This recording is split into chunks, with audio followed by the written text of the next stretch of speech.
Krebs cycle is also known as the Hans-Krebs cycle or the citric acid cycle. Now, Hans, after the scientist who discovered it, Hans Adolf Krebs in 1937, and received a Nobel Prize for Physiology and Medicine in 1953.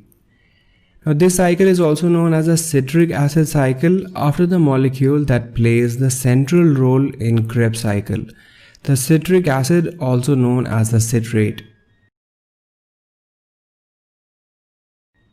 The citric acid cycle is a key metabolic pathway that connects carbohydrate, fat, and protein metabolisms. The TCA cycle is a central pathway into which many metabolites feed.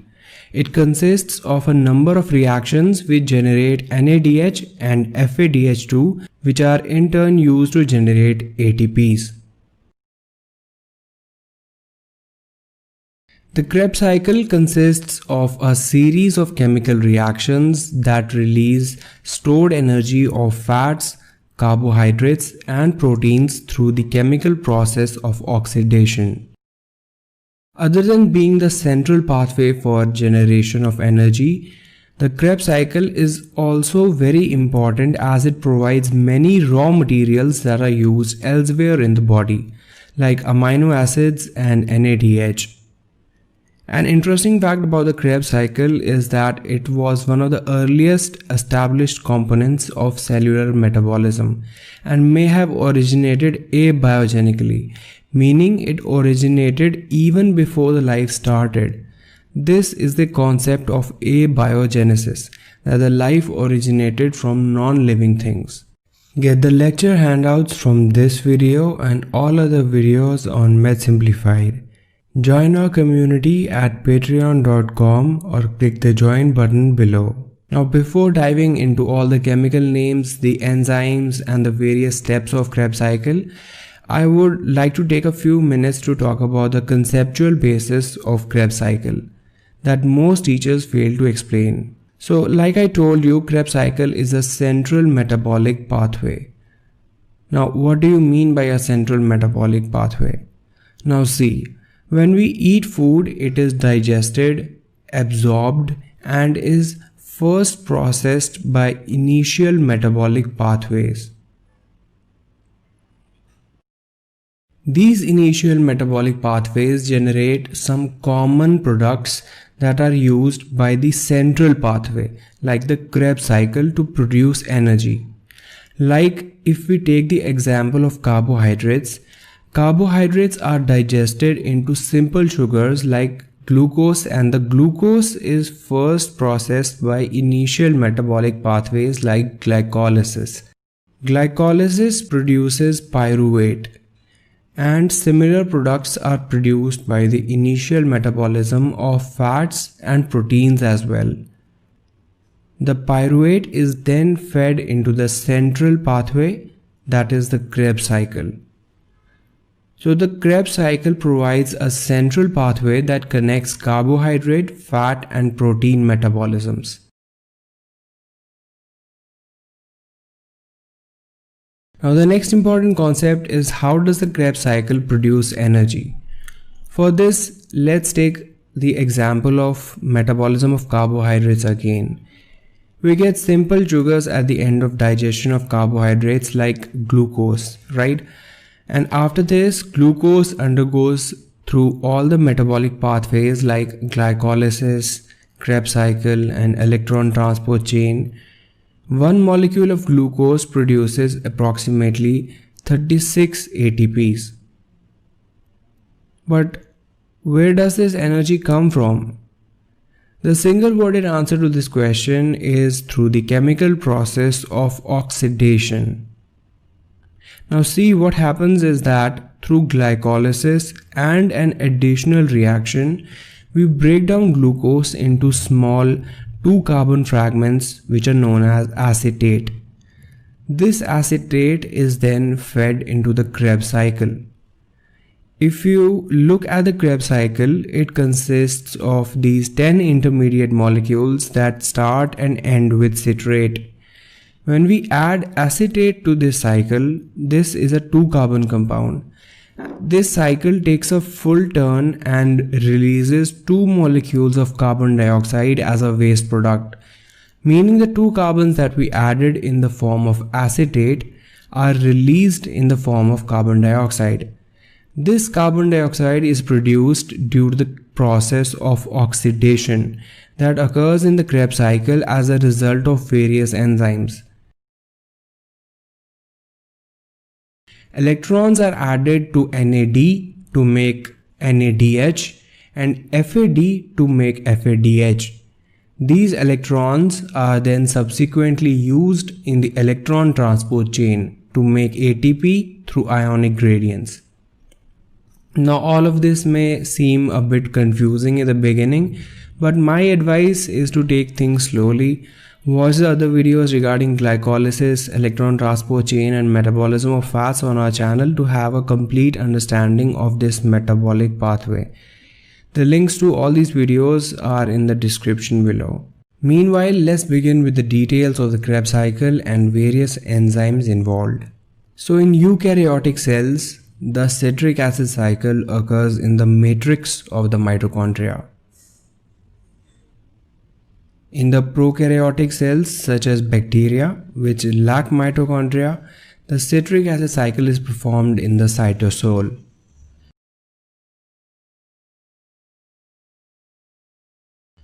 Now there is a very important reason why a Krebs cycle takes place in the center of the mitochondria.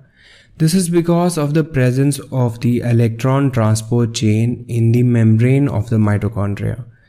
This electron transport chain is a chain of many different enzymes that uses the products formed in the Krebs cycle to produce energy in the form of ATP. Now to learn more effectively about the Krebs cycle, it is very important that you have a little bit of background knowledge about the preceding steps that happen before Krebs cycle. So the Krebs cycle begins with this molecule, acetyl-CoA. But where does this come from and what is its role in the Krebs cycle? This is very important to understand. Now one of the important biochemical pathways that runs before the Krebs cycle is glycolysis.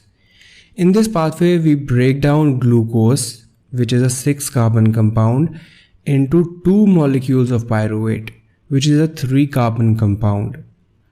What happens next is that this pyruvate is acted upon by a set of enzymes collectively known as the pyruvate dehydrogenase complex. In this reaction, coenzyme A is also involved, which is a coenzyme derived from vitamin B5.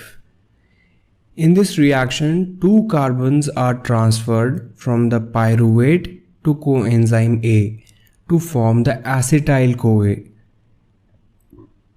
One additional carbon present in the pyruvate is lost in the form of carbon dioxide. In this reaction, 1 molecule of NADH is also produced. So this is how acetyl-CoA is produced from pyruvate. This acetyl-CoA is a 2-carbon compound and is the starting point of Krebs cycle. In this molecule, the coenzyme A, the part which is derived from vitamin B5, acts just like a carrier which transfers the 2 carbons attached to it to the Krebs cycle. So the first step of the Krebs cycle is the combination of acetyl-CoA with oxaloacetate. Like I told you, acetyl-CoA is a 2-carbon compound, and this 2-carbon compound combines with oxaloacetate, which has 4 carbons. This combination leads to formation of citrate, which is a 6-carbon compound, and this reaction is made possible by the enzyme citrate synthase. The name of this enzyme is self-explanatory for what it does. The citrate then undergoes a series of enzyme catalyzed reactions in which it loses the 2 carbons of acetyl-CoA in the form of 2 molecules of carbon dioxide. The conversions, which involve up to 10 chemical reactions, are all brought about by enzymes which use the energy generated through oxidation to attach electrons to NAD and FAD. Now let's look at what happens next with citrate. In the next two reactions, the citrate is converted into its isomer, which is known as isocitrate. Both these reactions, which I have shown with just one arrow, are catalyzed by the enzyme aconitase. Now this is an iron-containing enzyme which reorganizes the atoms of citrate to form an isomer isocitrate. Now you may ask, what was the need to convert citrate into isocitrate? Why can't the citrate just move forward with the pathway? Well, the answer to that is that the arrangement of atoms in the isocitrate is better suited for the next few oxidation reduction reactions that are about to come in the Krebs cycle. In the isomerization of citrate to isocitrate, an intermediate is also generated which is known as cis-aconitate. But no need to go into the details of that. Moving on to the next step in the Krebs cycle. In the next step, the isocitrate is converted into alpha-ketoglutarate by the enzyme isocitrate dehydrogenase. Now we come to the first of the four oxidation reduction reactions in the citric acid cycle. These oxidation reduction reactions are the one which produce energy in Krebs cycle. And all of these four reactions use enzymes in them which are known as dehydrogenases. Now, what do these dehydrogenases do and how do they produce energy? That is very important for you to understand. See, if you look at the term itself, dehydrogenase, this literally means removal of hydrogen. So dehydrogenases are basically enzymes that remove hydrogen from a molecule. Now, as you remember, that removal of hydrogen is also known as oxidation, and the hydrogen that is removed from one molecule must be passed on to some other molecule. The other molecule that receives the hydrogen gets reduced in return. So this is the basic mechanism of action of dehydrogenases.